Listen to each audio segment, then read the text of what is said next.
오늘은 우리 교회에 하나님께서 은혜 주셔서 요즘 참 교회 학교들이 많이 어렵고 또 실제로 교회 학교가 많이 없어지기도 하는 요즘 한국 교회의 상황인데, 하나님 어떻게 우리에게 정말 귀한 은혜 주셔서 어린 아이들부터 우리 청소년, 청년까지 교회 학교가 잘 성장하고 있습니다.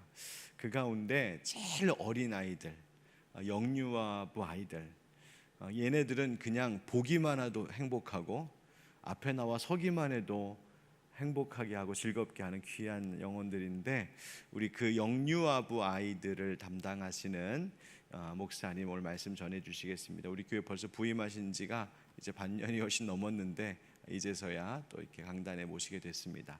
이선숙 목사님 나오셔서 말씀 전하실 때 큰 은혜 받으시기를 바랍니다. 우리 목사님 나오실 때 목사님 반갑고 환영합니다. 박수로 한번 인사하겠습니다.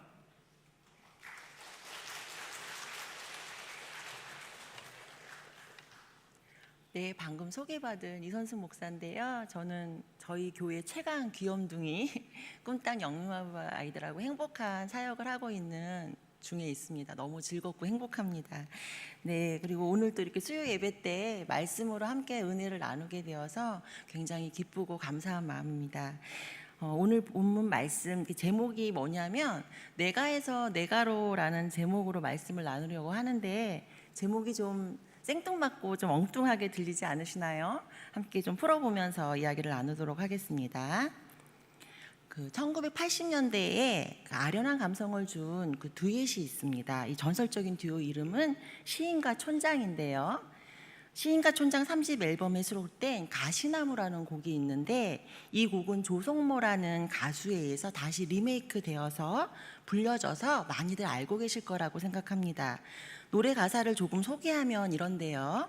내 속엔 내가 너무도 많아, 당신의 쉴 곳 없네. 내 속엔 헛된 바램들로 당신의 편할 곳 없네. 이렇게 흘러가는 가사인데요. 여기서 내 속에, 내 안에 내가 많다, 이런 말은 나의 생각이나 나의 감정이 나를 계속적으로 지배하고 있다는 내용으로 볼 수 있습니다. 이런 사람들은 성경에서 자주 찾아볼 수 있습니다. 대표적으로 이스라엘 사람들이 그렇거든요. 출애굽기 32장 1절 말씀을 함께 보겠습니다. 백성이 모세가 산에서 내려옴이 더딤을 보고 모여 백성이 아론에게 이르러 말하되, 일어나라, 우리를 위하여 인도할 신을 만들라. 이 모세 곧 우리를 애굽 땅에서 인도하여 낸 사람은 어찌 되었는지 알지 못함이니라. 당시 이스라엘 사람들이 살았던 애국과 같은 이방 나라들이 가지고 있었던 신관, 그러니까 신을 생각하는 그 세계관을 보면 신은 형상이 있어야 돼요. 그리고 이름도 있어야 됐고 기능이 있어야 했어요. 그것이 이게 당시의 신관인데, 애굽에서 살아온 이스라엘 사람들이나 모세 역시 애굽의 그 신론 교육에 길들여져 있었기 때문에 형상이나 아니면 형태가 있어야 됐던 거예요, 신은.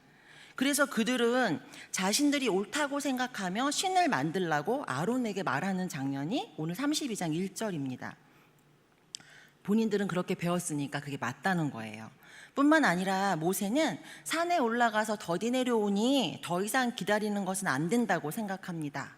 그래서 신을 만들기로 합니다. 앞서 당시 신과는 형상이 있어야 된다고 제가 말씀드렸는데요. 어떻게 되었나요? 출애굽기 32장 4절 말씀에 보면 아론이 그들의 손에서 금고리를 받아 부어서 조각칼로 새겨 송아지 형상을 만드니 그들이 말하되, 이스라엘아, 이는 너희를 애굽 땅에서 인도하여 낸 너희의 신이로다 하는지라. 아론은 백성들의 금을 모아서 금송아지를 만듭니다. 형상을 만들었어요. 이런 일은 어떻게 일어날 수 있었을까요, 여러분? 세계관의 문제이기도 하지만 자신의 생각이나 경험이 하나님보다 더 먼저이거나 더 중요하기 때문에 생긴 결과입니다. 출애굽기 31장 1절 한번 다시 한번 보여주시겠습니까?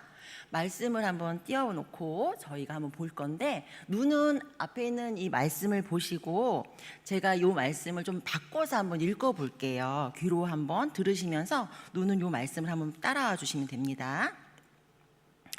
백성인 우리 생각에 모세가 산에서 내려옴이 더딤을 보니 백성인 우리가 아론에게 말을 해야겠어요. 아론, 일어나 우리 백성을 위해 우리를 위하여 인도할 신을 만드시오.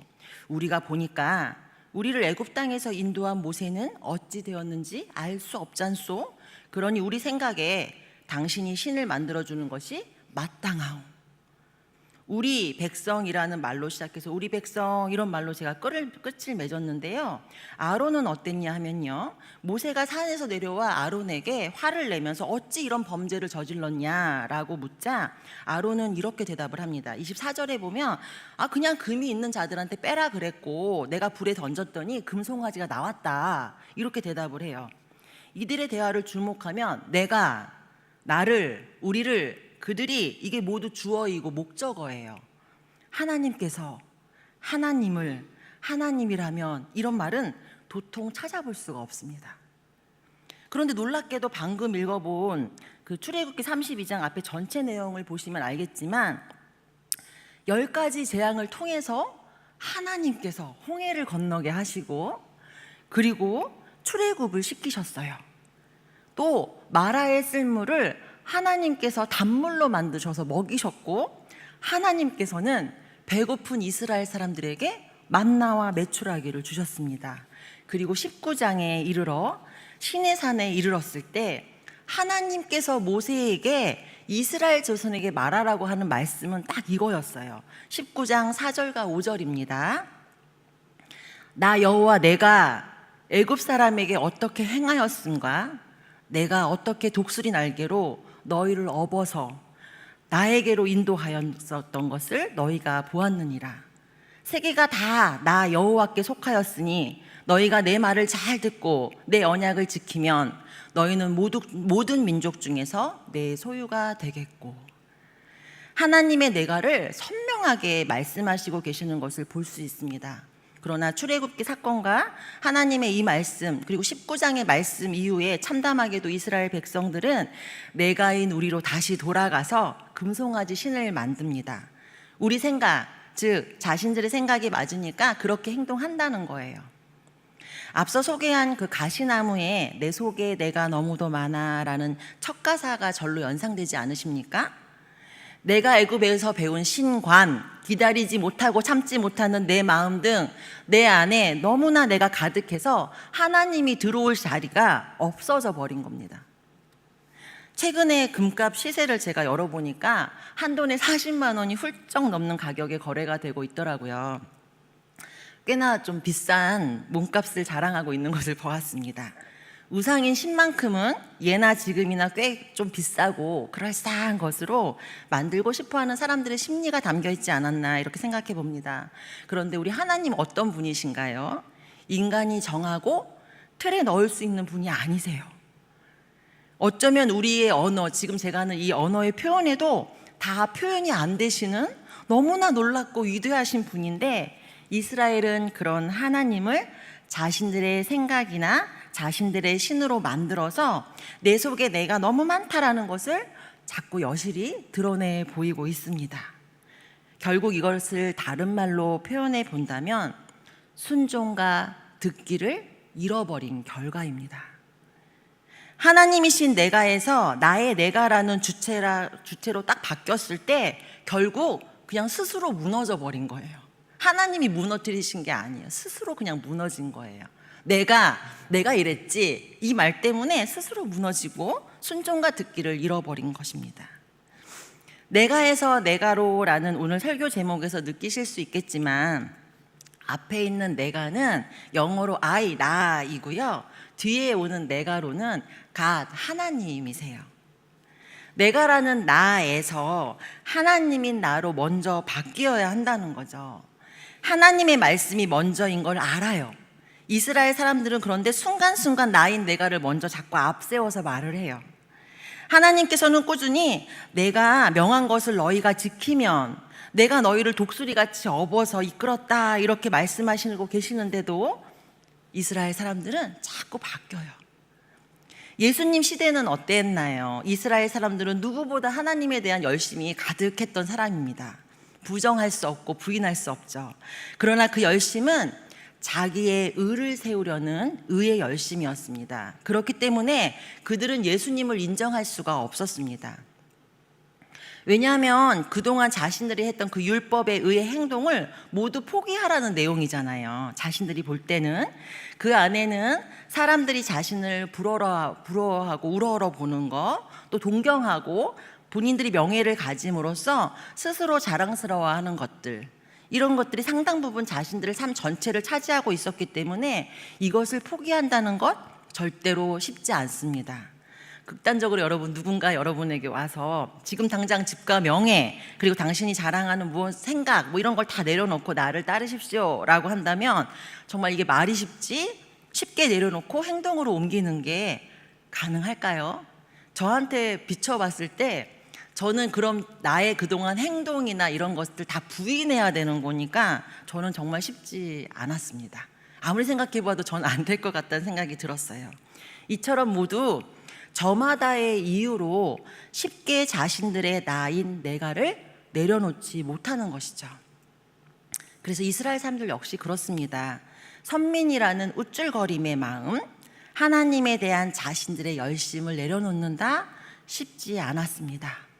더더욱 예수님은 가난한 집안의 사람이잖아요. 차라리 부자나 왕 뭐 이렇게 좀 그런 집에서 태어났더라면 할 말이 있잖아요. 이 사람 예수가 왕족인 거 당신들 알지 않소? 왕궁에서 태어났어. 이렇게 좀 말하면서 이제 나는 좀 이분을 따르겠습니다. 소위 요즘 말하는 금수저 같은 분이시잖아요. 이렇게 말할 게 건덕지가 있는데, 변명거리가 있는데, 목수의 아들 예수?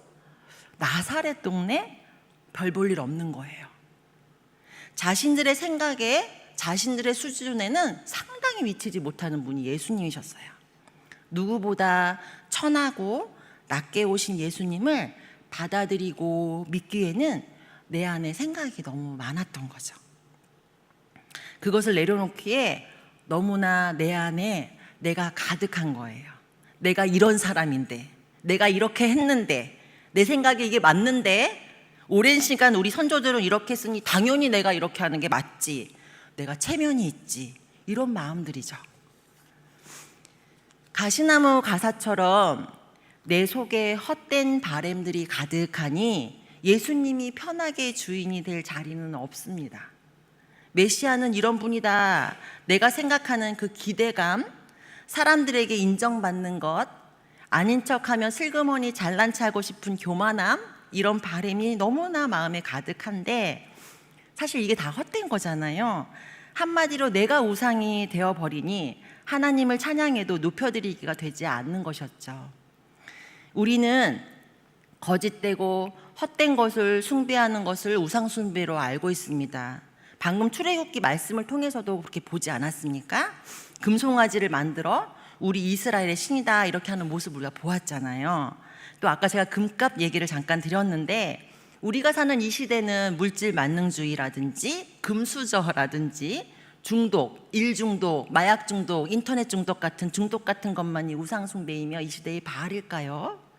이 시대의 정말 큰 우상 숭배는 일이나 돈, 또 아니면 작은 나무나 뭐 금속덩이로 만든 신 같은 것도 우상 숭배지만 가장 큰 우상 숭배는 위대하신 하나님, 전능하신 하나님, 엘샤다이 하나님이 너무나 축소되어 있다는 것입니다. 그렇다면 나는 어떤 위치에 있어야 할까요? 나는 뭘 해야 할까요? 어떻게 해야 할까요? 오늘 본문 34편의 다윗의 고백을 통해서 배워보도록 하겠습니다. 34편의 배경은 이렇죠. 다윗이 이제 사무엘에게 기름 부음을 받았는데 그 왕권을 뺏기고 싶어하지 않는 사울이 다윗을 죽이려고 해서 쫓기는 신세가 됩니다. 사울을 피해서 계속 다윗이 도망가던 중 아비멜렉, 즉 가드왕 아기스에게로 피신하였던 사건과 관련이 있고요. 많이들 알고 계실 것 같아 잠깐 언급하면 다윗은 자신의 정체가 탁 탄로나자 자신이 너무 다급해서 미친 척해서 그 죽음에서 위기에서 벗어나는 내용입니다. 이런 절체절명의 위기에서 벗어난 다윗은 하나님으로 인해 구원받았다라는 이 사실이 너무나 감격하고 너무나 기뻐서 하나님을 소리 높여 찬양하는 내용이 오늘 본문입니다. 본문 말씀에서 내가의 자리, 나의 위치, 나의 생각을 이렇게 연결해서 다윗은 이렇게 우리에게 전해주고 싶었을 거예요. 34편 1절입니다. 내가 여호와를 항상 송축하며 내 입술로 항상 주를 찬양하리다. 다윗은 항상 송축하고 항상 찬양하라 이렇게 말하고 있습니다. 여기서 항상이라는 단어는 히브리어로 베코레트 이렇게 얘기하는데, 이 때와 시기의 에트와 전체, 그러니까 모든 것이라는 콜의 뜻을 합성어로 사용하고 있어요. 즉 모든 환경들 속에서 아니면 모든 일들 속에서 어떤 경우라도, 이런 뜻이 항상이에요. 1절 말씀을 그래서 직역하면 나는 매일매일 계속하여 하나님께 무릎을 꿇고 예배드리는 송축하는 것과 찬양하는 일을 어떤 경우라도 중단하지 않고 반복하겠습니다 라는 자신의 굳은 의지를 밝히고 있는 것입니다. 그러므로 내가 할 일은 항상 송축하고 항상 찬양하는 거예요. 어떠한 경우라도 말이죠. 내 안에 이미 내가 자리 잡고 있으면 진정한 찬양이 아니에요. 진정한 높임이라고 할 수 없습니다. 나를 버리고 성령님이 나를 채워주셔야만 하나님을 높일 수 있습니다. 나의 생각과 하나님의 생각이 달라도, 내가 배운 그동안의 지식과 가치관이 옳다고 생각되어도 그럼에도 불구하고 나는 하나님을 매일 찬송하며 매일 하나님께 기도하며 예배하는 일을 하겠습니다라는 굳은 결심을 해야 하는 것입니다. 성령님께서 채워주실 것을 믿음으로 나아가야 하는 것이죠. 두 번째 2절 말씀입니다. 내 영혼이 여호와를 자랑하리니 공고한 자들이 이를 듣고 기뻐하리로다. 나의 영혼은 여호와 하나님을 자랑하겠습니다 이렇게 되어 있어요. 2절에 이 자랑하다라는 말은 영광을 돌린다라는 뜻으로 쓰였는데, 하나님 자체가 영광이시기 때문에 우리가 하나님 영광을 돌린다고 해서 뭐 더 하나님의 영광이 커지거나 넓어지거나 깊어지거나 그런 게 아닙니다. 하나님 자체를 그냥 자랑하는 거예요. 그것이 내가의 자리인 거예요. 단지 하나님의 구원의 은총을 자랑할 때 현재 고통받고 너무 비참한 상태에 있던 사람들이 이 이야기를 듣고 기뻐하게 될 거라고 2절에서 말하고 있습니다. 조금 더 깊이 생각해 보아야 할 것이 있는데, 우리가 자랑해야 할 것은 내가 배운 지식이나 교양, 이렇게 좀 내가 교양 있는 사람이지 않은 어떤 교양, 내가 가진 재물, 주인 사람들이 부러워하는 자랑거리들, 이런 것을 자랑하라고 말하지 않습니다. 우리가 자랑해야 될 것은 오직 여호와를 자랑하라라는 것이죠. 소위 내가 여호와를 자랑하는 사람이라고 한다면 주위를 한번 둘러보시면 금방 알아요. 영원히 하나님을 자랑하는 사람은 주위에 있는 사람들에게 혐오감을 주지 않습니다. 주위를 둘러보면 내가 하나님을 자랑하는 사람인지 아니면 은근히 나도 모르게 나를 중심에 앉힌 사람인지 알 수 있어요. 이것은 내가 만들어 사는 인위적인 행동이 아닙니다. 그리고 의로운 척해서 되는 일이 아닙니다. 저절로 그들 마음이 움직여요. 하나님께서 하시는 일이니까요. 그래서 영혼이 하나님을 진심으로 자랑하는 사람들의 특징은 오히려 다른 사람이 그 사람의 찬양 소리를 듣고 주위에서 더 기뻐하고 그 기쁨에 젖어들게 하는 사람이에요. 그것이 내가의 자리가 아닌 하나님의 내가가 중심에 있는 사람이고, 그 사람은 참 하나님을 자랑하는 사람입니다. 세 번째로 우리의 자리는 이것인데요. 3절입니다. 나와 함께 여호와를 광대하시다 하며 함께 그의 이름을 높이세. 다윗은 이제 회중들을 동참시키고 있어요. 1절에 항상이라는 말을 2번 사용해서 항상 송축하고 항상 찬양하고 이렇게 말한 것처럼, 다윗은 3절에서 함께라는 단어를 2번 사용하면서 강조하고 있는데, 여기서 함께라는 말은 몸과 마음이 모두 하나가 되어서, 다시요, 몸과 마음이 하나가 되어서 온전한 연합으로 하나님의 위대하심을 같이 인정하고 고백하는 것입니다. 그럴 때 하나님의 위대하심과 존엄한 이름이 하나님을 알지 못하는 자들에게 증거가 되고 전파되고 확산되는 것이죠. 진실하게 찬양하며 이름을 높이는 일, 이것을 이제 함께 하자고 말하고 있습니다. 성도님들, 우리 출애굽기 아까 말씀 제가 드렸는데요. 이스라엘 사람들은 애굽에서 배운 그 우상 숭배 신간으로 함께 한 일은 금송아지를 만든 일이었어요. 그런데 우리는 함께 위대하시고 존귀하신 하나님을 높이는 일을 하자고 말씀드리고 싶습니다. 이것이 함께라는 우리의 자리입니다. 다윗이 처한 상황을 한번 살펴볼 때 다윗이 이런 생각과 또 마음을 가질 수 있습니다. 예를 제가 들어볼게요. 왕의 기름 부음을 내가 받고 싶어서 받았나? 내 의지도 아니고 어쩔 수 없이 사무엘이 주어서 받았는데 이제 와서 보니 내가 이게 무슨 신세인가 라는 불평과 불만의 생각과 마음, 또는 나는 힘이 세서 사실 사자도 내가 때려잡는 사람인데 그깟 사울을 내가 단숨에 죽일 수도 있지. 그런데 내가 참고 또 참고 그러지 않으려고 내가 선을 행하려고 애써서 사울을 피해서 도망 다니고 있는데 이렇게 들켜버리다니. 하나님은 왜 나를 지켜주시지 않는 거야? 라는 원망의 생각과 마음. 블레셋 땅의 장수 골리앗을 내가 괜히 죽였군. 그러니 그들이 나를 기억해서 이렇게 죽이려고 작정하는 게 아닌가라는 과거 자신의 한 일에 대한 후회의 마음과 생각들, 이런 걸로 가득할 수도 있었습니다. 그러나 오늘 4절에 보면 다윗은 그저 정직하게 하나님께 기도했어요. 4절입니다. 내가 여호와께 간구하매 내게 응답하시고 내 모든 두려움에서 나를 건지셨도다. 다윗은 그저 하나님을 의지한 것밖에 없습니다.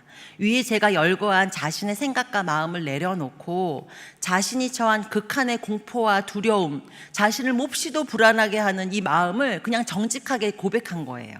그리고 그런 자신의 모든 두려움을 하나님께서 건지셨다라고 말하고 있습니다.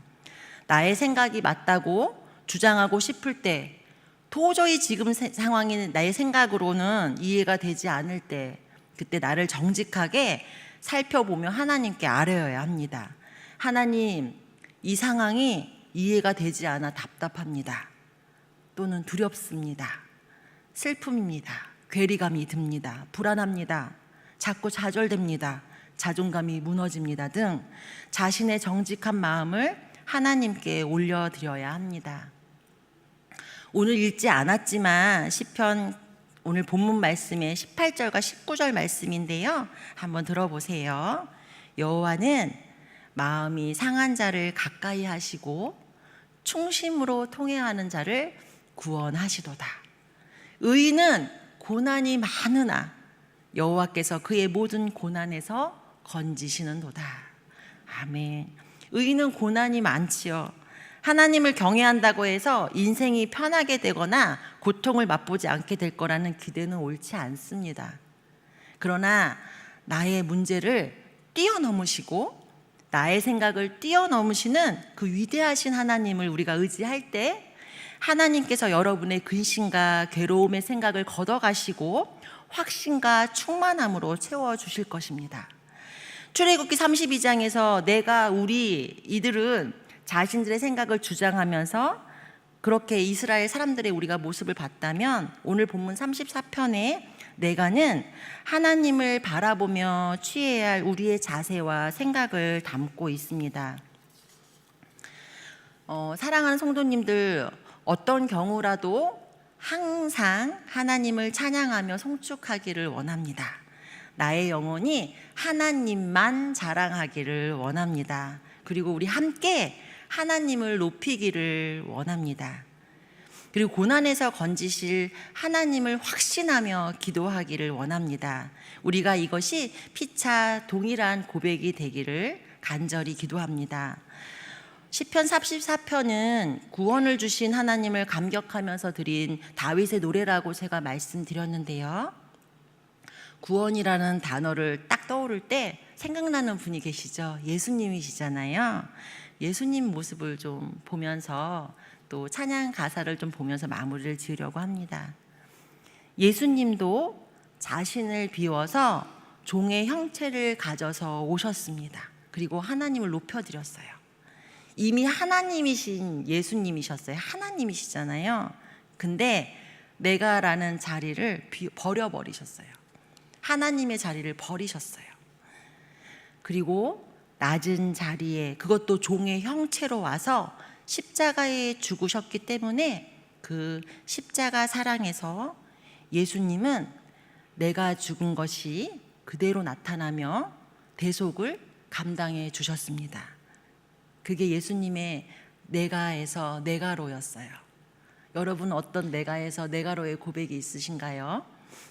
이렇게 예수님처럼 우리도 그 위대하신 하나님을 선포하고 순종하고 듣는 자리로 돌아가야 합니다. 순간순간 잘하고 계실 거 알아요. 수요 예배에 오시는 성도님들 믿음이 가장 굳건하시고 기도하시는 분들인 거 다 알고 있어요.